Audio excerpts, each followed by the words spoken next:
Hello folks, Midwest F-150 here. I wanted to share with you guys a product that I recently purchased from Amazon for about 39 bucks. The funnel itself has the measurement marks along the side so that you can carefully measure out the amount of oil that you put inside your vehicle. So for the F-150, it requires about 6 quarts of oil, and typically I buy jugs of oil because it's cheaper than buying single quarts. And oftentimes I have to eyeball the 6th quart that I put inside the engine, but with this funnel, I'm able to measure it out more accurately. So on this side, we have 0.5 quarts and then 1 quart up here.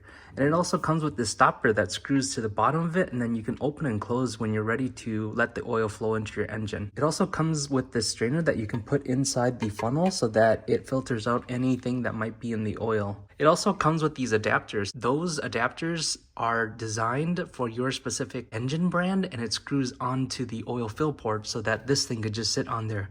I'll show you guys what that looks like on an Audi. All right, for the Audi, it has 2 different sizes. I know that on the Audi A8, it's a bigger size, so we're gonna go ahead and grab this guy. All right, we'll go ahead and remove the oil fill cap.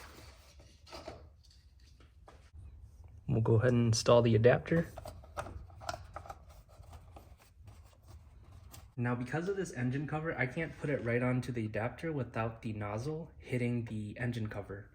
So what I could do is remove it, but the kit actually comes with this adapter so that I don't have to do it if I'm feeling lazy.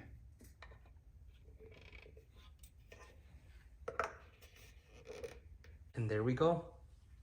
Got ourselves ready for an oil change. Before I close it out, I do want to call out that you do get this magnetic holder for all 12 adapters that comes with it. You also get this lid so that you can put it over the funnel in case you're in the middle of filling oil and you need to run grab the mail or something. And so it's really nice. Now, the reason why I came across this was because I was at Harbor Freight a couple of days ago and they had something similar to this, and it cost almost 50 bucks to buy it. Let me know in the comments if you guys would use this product. On this channel, I'm on a mission to reach 500,000 miles on my 2021 F-150. Subscribe now to stay up to date and be part of the journey.